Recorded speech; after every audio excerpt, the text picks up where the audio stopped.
Halo semuanya, sebelumnya perkenalkan nama aku Hendra Ditya, aku biasa dipanggil Adit. Sebelum aku menjelaskan tentang digital marketing strategi dan kalian mempelajarinya, aku ingin menjelaskan tentang background dan aktivitasku sekarang ini. Nah, untuk background sendiri, aku ini merupakan mahasiswa semester 8 di Binus University, jurusannya adalah teknik industri. Nah, untuk kegiatanku, itu aku baru selesai intern di tiket.com untuk divisi atau bagian business development intern. Sebelumnya aku magang di agensi Jepang di Dentsu Aegis Network Indonesia. Nah, aku menjadi account executive intern. Di Dentsu itulah aku mulai mengenali digital marketing secara keseluruhan. Oke, cukup perkenalan dari aku. Sekarang waktunya aku menjelaskan dan menyampaikan digital marketing strategi ke kalian. Dan aku mohon ke kalian untuk memperhatikannya baik-baik. Agar apa? Agar ketika kalian ingin mengimplementasikannya di brand kalian atau produk kalian udah paham dasar-dasar dari digital marketing dan kalian tinggal mengeksekusi digital marketing strategi kepada produk kalian. Jadi aku mohon diperhatikan dengan baik-baik ya. Tanpa kalian sadari, digital marketing strategi itu udah melekat banget nih di kehidupan kita sehari-hari. Mulai dari kalian buka Instagram, terus juga buka Twitter, buka YouTube, buka Facebook, dan buka media sosial lainnya. Kenapa bisa kayak gitu? Nah, mungkin kalian juga udah pengen nih mengimplementasikan digital marketing strategi ke brand atau produk kalian yang lagi kalian jalani sekarang. Nah, kalau misalkan kalian mau pakai strategi digital marketing dan kalian mau maju brand atau produk kalian, ya jangan mundur. Kalian harus pakai dan pahami digital marketing strategi. Dan kalian juga harus tahu kenapa digital marketing itu bisa trendy banget. Kita mulai dari definisi dari digital marketing. Digital marketing itu adalah merupakan strategi pemasaran produk atau jasa dengan menggunakan media digital. Tujuannya apa sih? Tujuannya adalah untuk mencakup atau mendapatkan target seluas-luasnya atau sebanyaknya itu. Tujuan dari pemasaran menggunakan digital marketing strategi untuk mencakup secara lebih efisien, personal, dan relevan. Nah, kalian kan udah paham nih, atau udah tahu secara definisi. Mungkin udah ada nih yang bertanya-tanya, gimana sih Kak cara memanfaatkannya? Bisa bikin langsung kaya nggak? Atau mungkin kan udah ada yang nanya, susah nggak sih implementasi digital marketing strategi? Pasti mahal ya? Nah, apa sih sebenarnya yang harus kalian pahami? Ada beberapa hal yang harus kalian pahami, yaitu konsep digital marketing strategi dan digital marketing funnel. Nah, itu apa ya Kak? Aku pengen pelajarin. Oke, aku mohon ke kalian untuk memperhatikan slide-slide berikutnya. Karena akan lebih seru lagi. Karena aku akan membahas digital marketing strategi dari sebuah brand yang pasti kalian udah tahu. Check it out. Nah, ini merupakan konsep digital marketing strategi yang lekat banget dengan kehidupan kita sehari-hari. Yang pertama itu ada search engine optimization, ada content marketing, ada search engine marketing, ada social media marketing, dan juga ada email marketing. Mungkin dari kalian ada beberapa yang awam dengan ini, itu udah pasti, itu nggak apa-apa, itu wajar. Kalian di sini akan belajar dari awal tentang digital marketing. Jadi yang seperti aku bilang, tolong dipahami dan didengar secara baik-baik. Kita masuk ke search engine optimization. Nah, search engine optimization itu adalah merupakan suatu tools yang digunakan untuk meningkatkan peringkat website, konten, itu di nomor 1 Google. Kalian pasti banyak banget kan, atau sering nemuin ketika kalian mencari sebuah kata itu website di nomor 1. Nah, itu nggak mudah untuk ada di website nomor 1 Google. Itu kalian harus sering posting konten, sering mengupdate website kalian. Kenapa sih kayak gitu? Karena itu digunakan untuk Google mengetahui atau mengenali website atau konten kalian. Misalkan kalian mau menggunakan tools SEO ini kepada brand atau produk kalian, nah kalian harus memperhatikan yang sempat tadi aku mention. Nah, menurut riset yang dilakukan oleh HubSpot, 16 kali posting yang dilakukan oleh suatu brand atau produk selama 1 bulan itu menghasilkan hasil yang lebih banyak trafficnya dibandingkan perusahaan atau brand atau perorangan yang ngepost hanya 0-4 kali. Nah, itu berarti menandakan kalau kalian itu harus selalu mengupdate dan selalu memposting blog-blog atau artikel-artikel di website kalian. Agar apa? Agar Google kembali bisa mengenali website atau konten kalian, karena Google itu mempunyai crawl yang digunakan untuk bisa mengenali setiap website, setiap Google apakah menyalahi aturan atau tidak. Nah, jadi kalian juga harus memperhatikan isi dari website kalian, apakah itu menyalahi atau tidak. Kemudian juga SEO ini dibagi menjadi dua, yaitu ada offsite dan onsite. Ini lebih ke tipenya sih, tipe yang digunakan. Mungkin kalau untuk onsite memang berfokus di website kita sendiri atau di rumah kita sendiri. Dan kalau offsite itu istilahnya kita minjem atau kita main ke rumah orang, seperti itu. Nah, aku jelasin dulu untuk yang onsite. Kalau untuk yang onsite ini, itu ada beberapa hal yang harus kita perhatiin. Yang pertama itu ada content quality, ada heading tag, ada meta description, ada title tag, dan juga ada permalink. Nah, kalau untuk onsite ini, itu benar-benar kita memang fokus di website kita sendiri. Dan konten yang kita post, contohnya misalkan artikel kalian, itu benar-benar kita posting di website kita sendiri. Terus apa bedanya sama offsite? Kalau offsite itu yang diperhatikan backlink, dan backlink. Nah, sebenarnya backlink itu yang tadi aku bilang sendiri, istilah yang tadi sempat aku mention, kalau kita contohnya main ke rumah orang, seperti itu. Jadi backlink ini adalah website orang lain yang sebenarnya ada nanti artikel kita. Jadi artikel kita itu ada di website mereka. Contohnya ketika kalian lagi baca sebuah artikel, biasanya suka ada tuh link yang bisa kita buka lagi, tuh isinya artikel lagi. Nah, si link yang atau artikel yang kalian baca itu bisa jadi merupakan sebuah backlink. Nah, tapi ketika kalian ingin menggunakan backlink ini, kalian juga harus memperhatikan term and condition. Apakah backlink tersebut sesuai dengan peraturan dari Google? Karena kalau misalkan ketika backlink yang kalian gunakan itu menyalahi aturan dari Google, itu akan berpengaruh negatif kepada website kalian.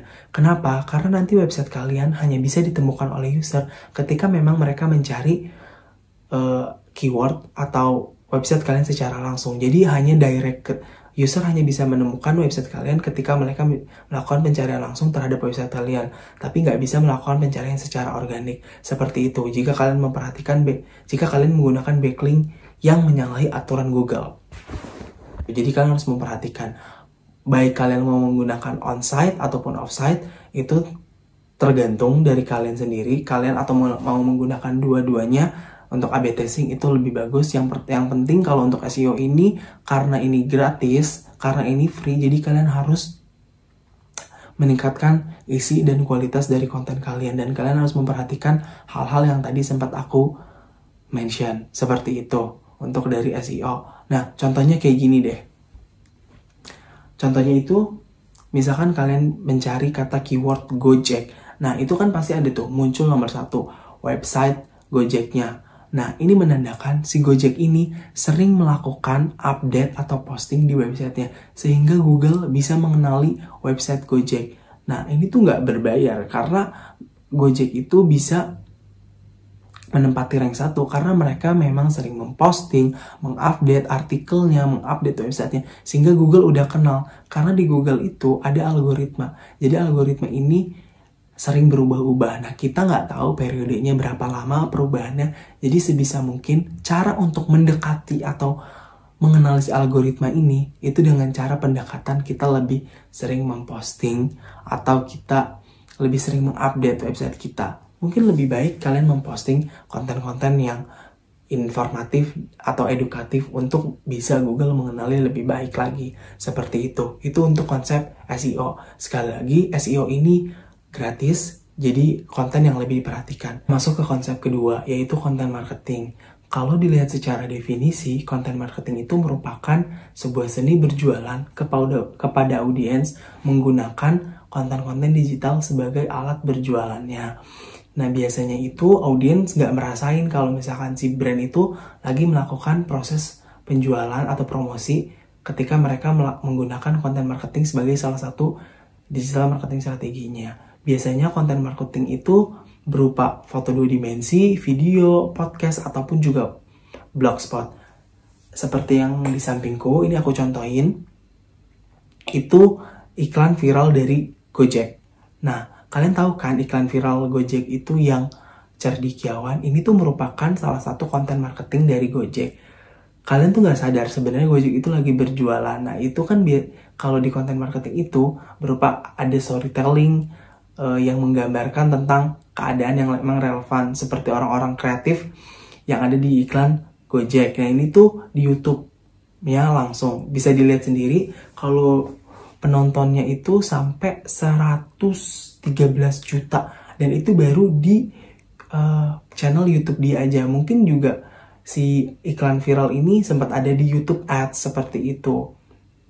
Nah ini menunjukkan konten marketing ini cukup berpengaruh terhadap brand Gojek, karena kalian tahu sendiri kan iklan ini viralnya sempat heboh banget, dan pembicaranya atau speaker yang ada di iklan itu adalah Najwa Shihab, yang menambah iklan tersebut jadi semakin viral. Seperti itu. Kita lihat deh contoh yang lainnya. Nah, ini contoh selanjutnya. Konten marketing dari Gojek. Ini itu yang ada di Instagramnya. Ini baru banget nih. Pas kemarin bulan Ramadan. Contohnya itu iklannya yang ibadah. Kalian tahu kan? Kalian tuh pasti nggak sadar sebenarnya dia itu lagi berjualan. Dia tuh Gojek menampilkan kontennya secara menarik, visualnya juga bagus, videonya juga enak untuk dilihat, dan kita nggak bosan untuk melihatnya.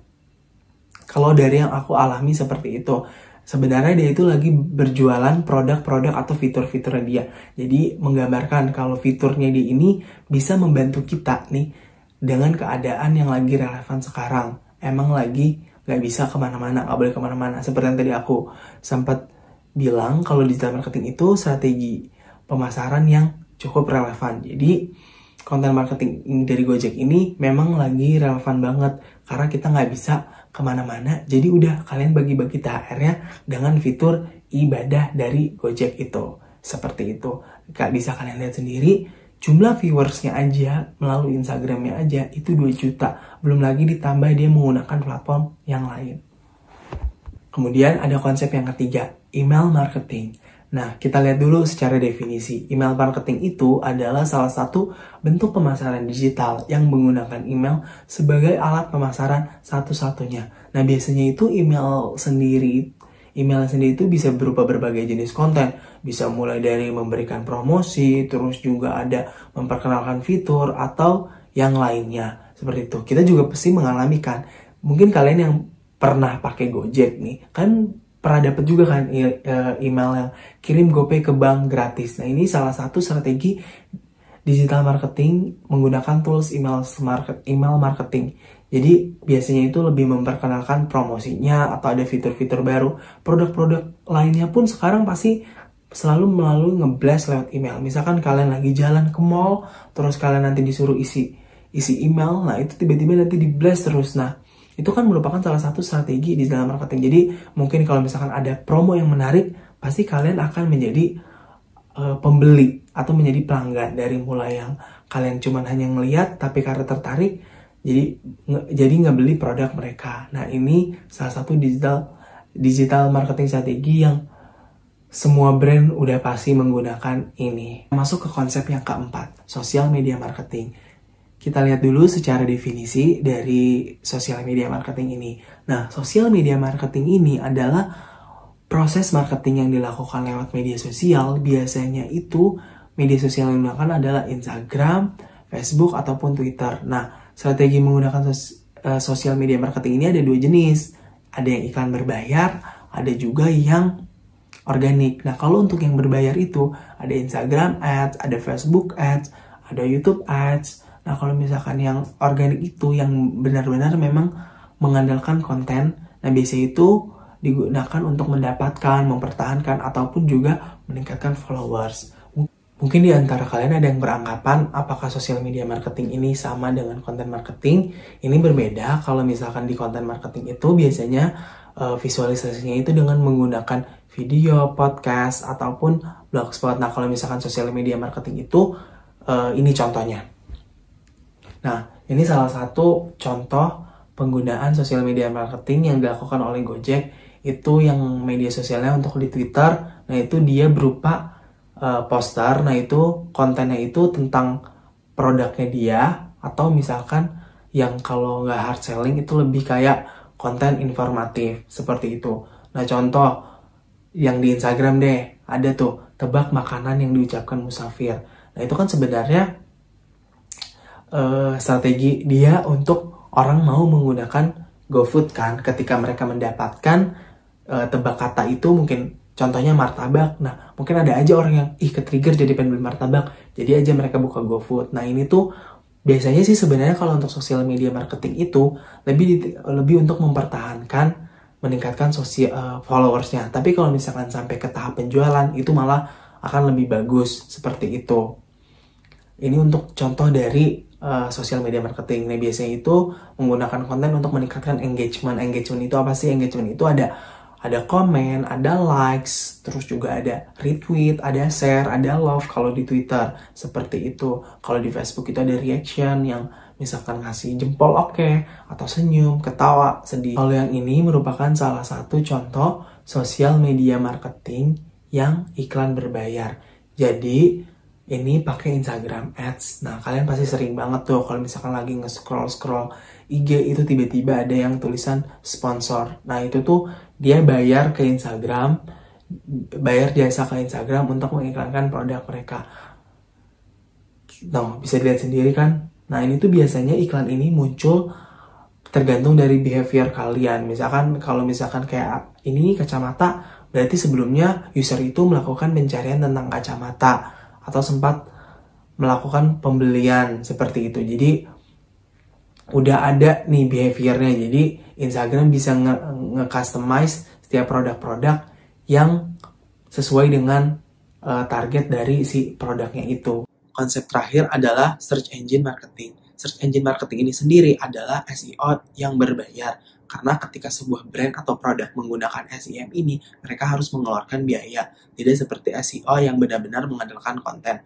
Nah, SEM ini sendiri untuk jangka yang sebenarnya memang kalian ingin cepat. Kalau untuk SEO itu bisa kelihatan setelah sekitar 6 bulan trafficnya. Tapi kalau untuk SEM ini, itu bisa kita pantau juga melihat traffic yang masuk ke website atau penjualan kita. Nah, biasanya itu akan ada tools yang digunakan. Nanti juga akan aku bahas tentang tools yang biasa digunakan. Nah, ini ada contohnya untuk dari search engine marketing. Contohnya itu ketika kalian mencari keyword tiket, nah itu udah pasti websitenya akan ada nih yang nomor 1 di Google. Ternyata yang nomor 1 di Google itu untuk penggunaan konsep search engine marketing adalah tiket.com. Nah, berarti dia ini sedang menggunakan konsep search engine marketing di digital marketing strategi mereka.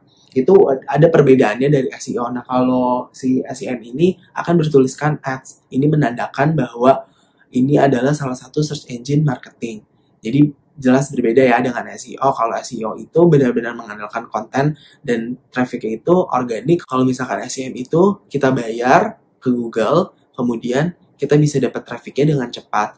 Nah, untuk kontennya sendiri dari SEM, kita juga tetap harus memperhatikan. Karena kalau misalkan kita nggak memperhatikan konten dari SEM yang kita gunakan ini, itu akan percuma juga. Kalian udah bayar, tapi ternyata traffic yang masuk sedikit karena konten atau website kalian nggak di-update atau kurang informatif atau kurang menarik. Jadi konten itu juga tetap penting di search engine marketing. Bedanya trafficnya mungkin akan didapatkan lebih cepat. Kalau misalkan SEO itu kan untuk jangka yang agak lama. Seperti itu.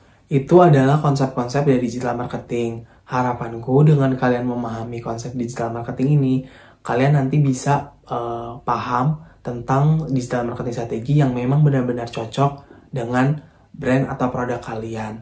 Nah, selanjutnya itu sebelum kalian menggunakan atau mengimplementasikan digital marketing strategi, sebaiknya kalian harus memahami dulu digital marketing funnel. Jangan langsung kalian implementasiin. Ini yang lebih baik kalian memahami secara keseluruhan dan secara luas tentang digital marketing. Oke, kita lanjut ke digital marketing funnel. Digital marketing funnel ini juga bisa dibilang merupakan tahap penjualan dari mulai customer yang mungkin belum kenal produk kalian sampai mereka melakukan pembelian atau bisa jadi loyal customer terhadap produk kalian. Nah, untuk yang paling atas itu ada awareness. Awareness itu bagaimana cara konsumen agar tertarik atau aware dengan produknya. Sehingga nanti bisa masuk ke tahap selanjutnya. Aku jelasin dulu untuk di tahap awareness ini. Nah, biasanya kalau untuk di tahap awareness ini, itu banyak brand atau produk yang gencar banget melakukan iklan.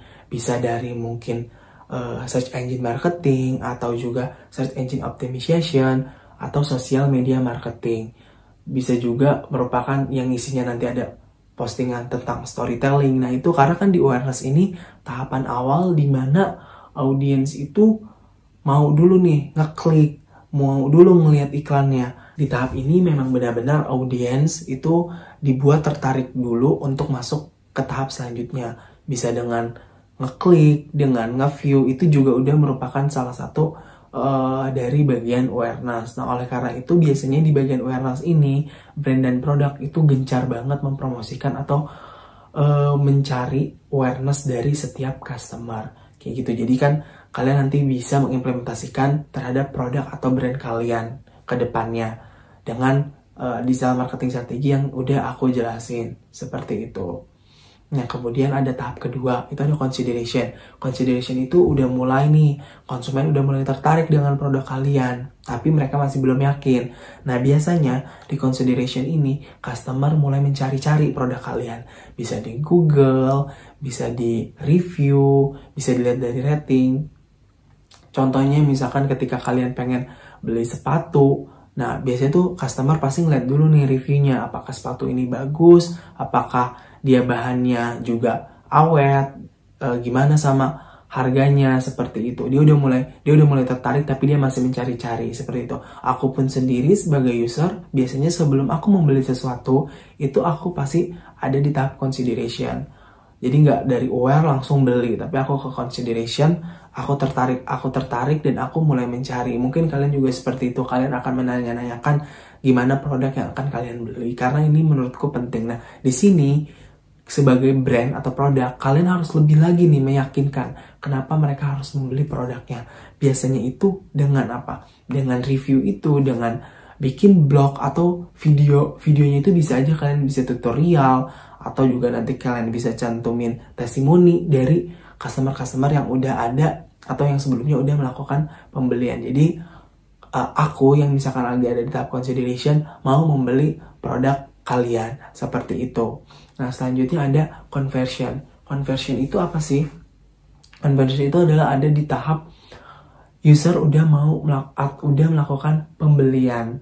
Nah, biasanya itu dengan di pembelian ini ya sebagai brand bisalah memberikan harga yang promo, harga potongan diskon, seperti itu. Nah, atau mungkin dengan memudahkannya kemudahan transaksi. Jadi mungkin ada metode pembayaran selain transfer, bisa GoPay, bisa bayar dana ataupun yang lainnya, seperti itu. Jadi ini di tahap konsumen udah beli produk kalian, seperti itu. Untuk meningkatkannya itu brand biasanya perlu bikin lagi gratis delivery, atau juga misalkan dia kasih promo lagi. Selanjutnya masuk ke tahap relationship.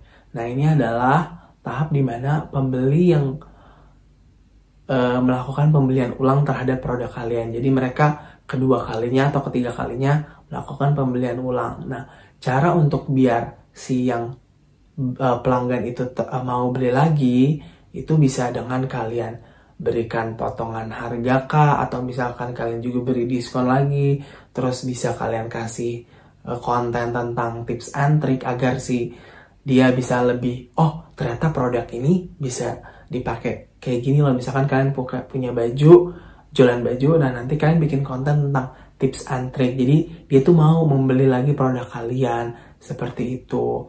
Dan mungkin juga produk kalian jadi lebih makin mudah diakses untuk si pelanggan itu mau membeli lagi. Loyalty dan advokasi. Nah, ini merupakan tahap terakhir di mana ini adalah untuk loyal customer. Tapi kalian jangan senang dulu, loyal customer juga harus tetap kalian pertahankan. Cara kalian mempertahankannya adalah dengan kalian memberikan promo atau potongan harga spesial. Atau mungkin juga ketika kalian punya launching produk, mereka dapat produk kalian yang baru itu duluan, seperti itu. Atau mereka dikasih harga miring. Nah, kalian itu biasanya mungkin ada award atau ada poin-poin yang bisa kalian berikan lah ke loyal customer ini, karena untuk mempertahankan loyal customer ini juga nggak mudah loh. Bisa aja customer ini bisa memilih atau melirik kompetitor karena kita kurang memperdulikan atau kita kurang memperhatikan loyal customer ini. Jadi dengan pada tahap loyal customer ini, kalian harus tetap memperhatikan, mungkin juga bisa tetap pakai konten juga nggak apa-apa, atau sebenarnya kalian lebih akan mudah mempertahankan mereka itu dengan potongan harga, dengan kalian lebih berinteraksi lagi dengan loyal customer ini, seperti itu. Dan itu untuk di loyalty, kenapa dipertahankan juga, biasanya di tahap loyalty ini mereka itu sudah melakukan review terhadap orang lain. Jadi ada word of mouth dari loyal customer yang menyarankan mereka untuk membeli produk di kita, dan itu salah satu hal positif untuk brand kita. Oleh karena itu loyal customer sebaiknya diperhatikan agar mereka tetap mau membeli produk di kita, seperti itu. Karena banyak banget loyal customer yang sering dan akan merekomendasikan produk kita. Nah, ada tools tersendiri untuk kita melihat dan menganalisis report atau campaign yang sudah kita jalani. Itu ada Google Ads dan Google Analytics, ada juga Instagram Report. Nah, kalau misalkan untuk Google Analytics ini adalah tools yang diberikan oleh Google yang gratis. Nah, biasanya ini untuk mengetahui traffic, berapa banyak jumlah pengunjung yang datang ke website brand kita. Nah, biasanya juga akan ditampilkan dari mana mereka datang sumbernya, misalkan bisa aja dari email atau dari secara direct atau secara langsung, seperti itu. Nah, kalau misalkan Google Ads adalah merupakan produk yang dapat digunakan untuk mempromosikan bisnis kita. Nah, biasanya itu untuk membantu menjual produk atau layanan, untuk meningkatkan awareness juga kepada target pembeli. Nah, selain itu Google Ads juga dikelola secara online. Jadi kita itu bisa mengatur budget, anggaran, waktu iklan, dan pengaturan setiap saat, seperti itu. Itu untuk Google Ads. Nah, kalau untuk Instagram dan Facebook reportnya itu emang tools yang digunakan ketika kita memang menggunakan tools Facebook ataupun Instagram, seperti itu, untuk mengetahui secara detail. Tadi kan kalian udah mempelajari tuh konsep marketing dan juga digital marketing funnel. Nah, sebenarnya ada lagi nggak sih yang harus pelajarin, atau itu dua aja udah cukup untuk kalian mengimplementasikan digital marketing strategi ke depannya kepada produk dan brand kalian? Menurutku itu masih belum cukup. Karena apa? Karena kalian harus juga mengenali matriks-matriks yang ada di digital marketing. Ketika kalian sudah mau mengimplementasikan konsep dan funnel, nah, tapi kalian tanpa mengetahui matriks digital marketing, itu sama aja. Nanti takutnya kalian ke depannya malah bingung dan bertanya-tanya setelah kalian mengeksekusi. Jadi sebaiknya kalian juga mempelajari terlebih dahulu matriks-matriks yang ada di digital marketing. Oke, kita bahas matriks-matriks yang ada di digital marketing. Biasanya setiap brand atau produk itu memiliki KPI tersendiri atau KPI-nya masing-masing ketika mereka melakukan campaign untuk setiap produk-produk mereka. Kalian tahu nggak sih KPI itu apa? Nah, aku jelasin ya. KPI itu merupakan Key Performance Indicator. Ini tuh merupakan salah satu pengukur kesuksesan dalam sebuah campaign marketing. Contohnya itu transaksi. Misalkan kalian menjual produk kalian, baju, di Instagram dan kalian pakai Instagram Ads. Nah, ketika user ngelihat Instagram Ads kalian, nah, dan mereka ngeklik, terus mereka sampai melakukan transaksi, nah itu bisa dibilang sebagai KPI kalian. Itu tergantung dari kalian sendiri, KPI-nya mau apa. Apakah pendapatan atau keuntungan, atau juga leads. Nah, selanjutnya ada traffic atau session.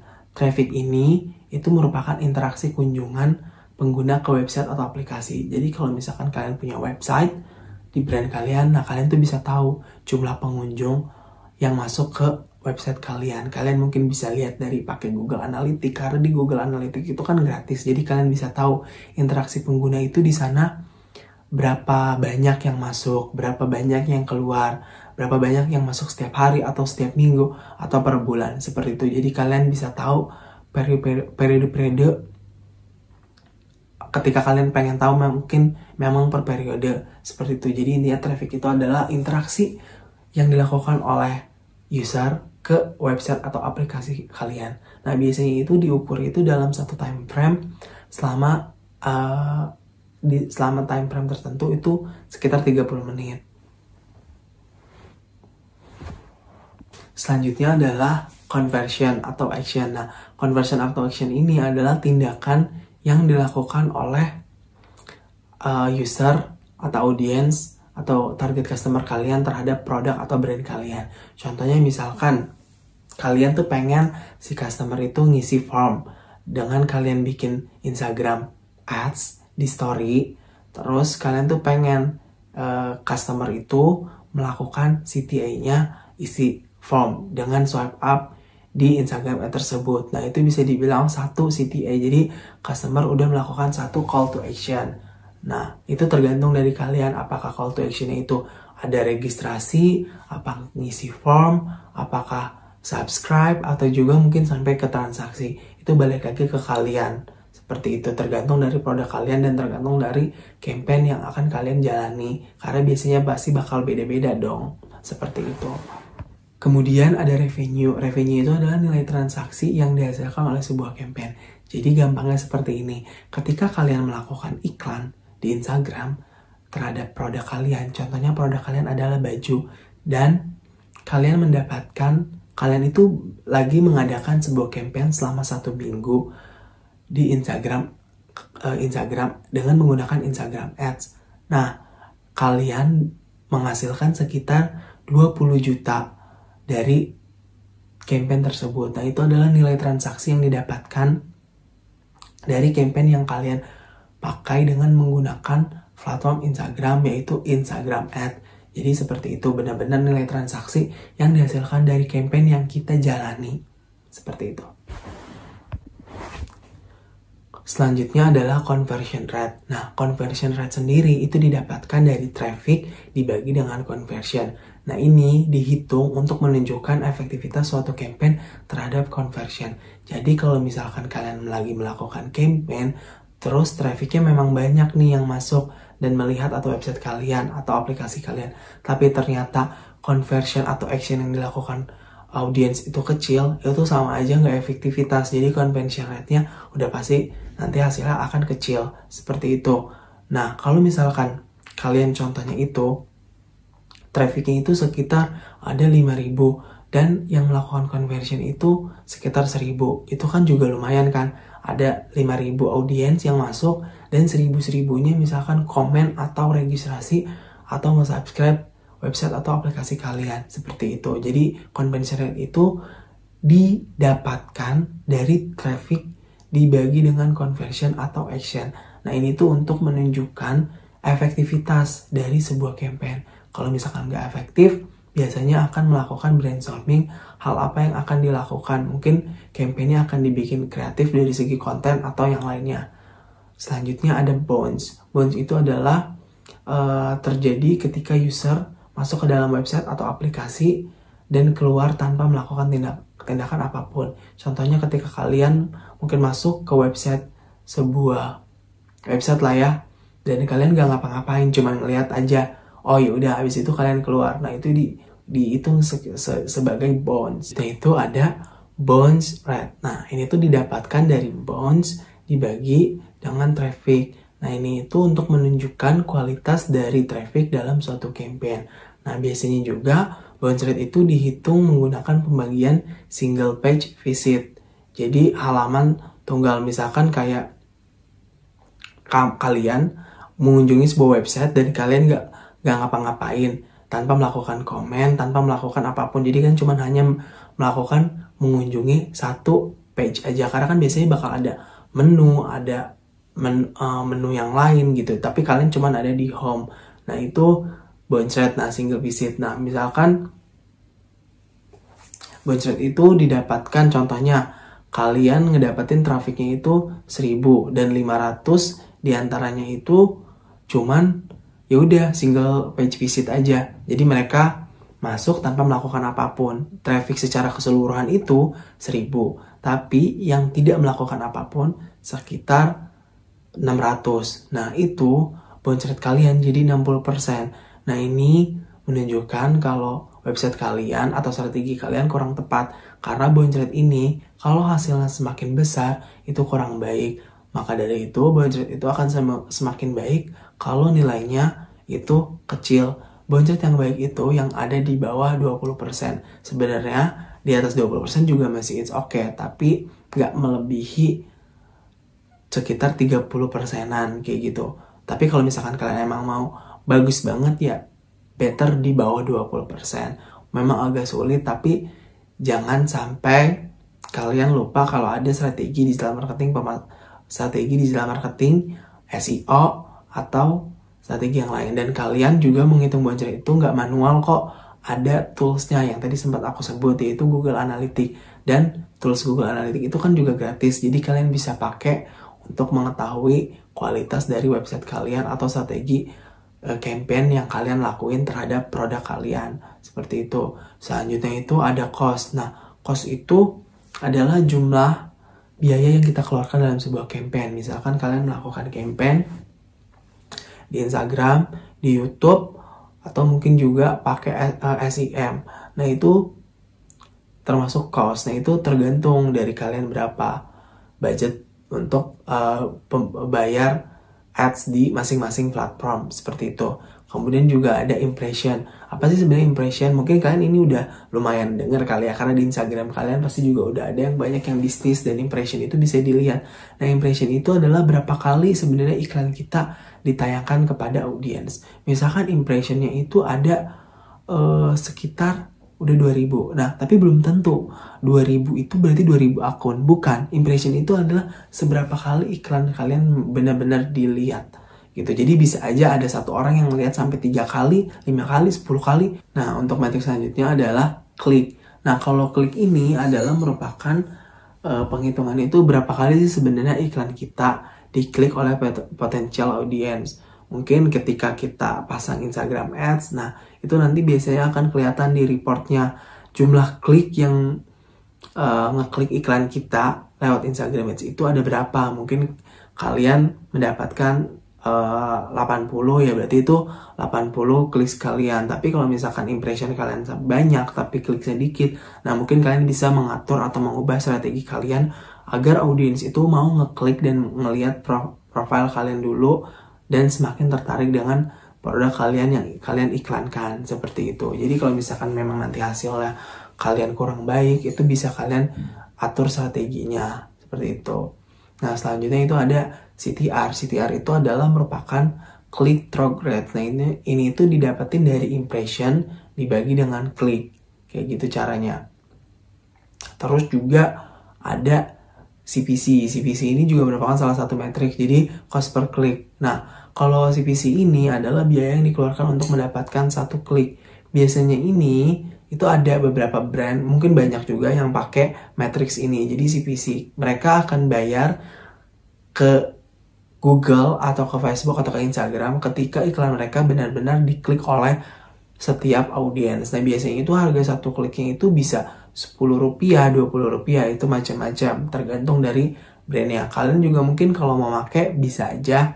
Nah, selanjutnya itu ada CPI. Nah, ini tuh cost per action. Jadi biaya ini yang dikeluarkan sebuah brand ketika customer melakukan action. Mungkin ketika kalian mau pakai ini, CPI ini.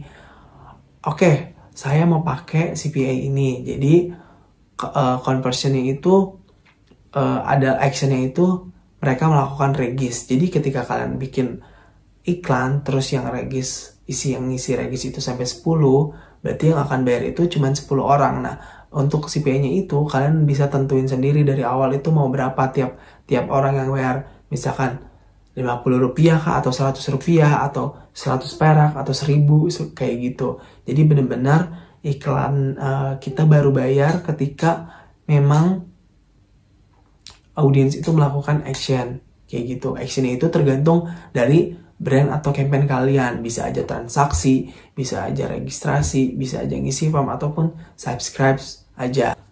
Selanjutnya, aku akan menjelaskan ke kalian bagaimana workflow dari digital marketing strategi atau penggunaannya.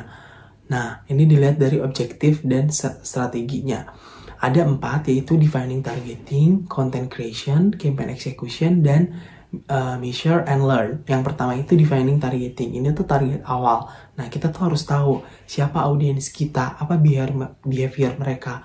Nah, kalian itu misalkan kalau kalian jual produk yang olahraga lari, nah nggak mungkin kan kalian menargetkan ke mereka yang suka masak, Karena belum tentu yang suka masak juga suka lari. Jadi kalian itu bisa menargetkan sesuai apa yang audiens kita memang sesuai dan cocok sama produk kita. Terus juga kalian harus tahu behavior mereka itu seperti apa. Itu nanti kalau misalkan kalian pakai Instagram, itu kalian bisa ada filter customize audience, seperti itu. Terus yang kedua itu ada content creation. Nah, di pada tahap ini, itu gimana sih cara kita mengkomunikasikan produk kita? Nah, ini bisa kalian pakai dengan digital marketing strategi ini. Kalian bisa pilih tools apa yang paling cocok. Apakah SEM, SEO, sosial media, konten, email, atau misalkan kalian mau pakai 5-nya pun semua ya it's okay. Tapi kalau misalkan ada satu aja yang cukup untuk membawa banyak customer, yang menurutku cukup satu aja sih. Nah, tapi kita harus benar-benar tahu gimana cara kita mengkomunikasikannya.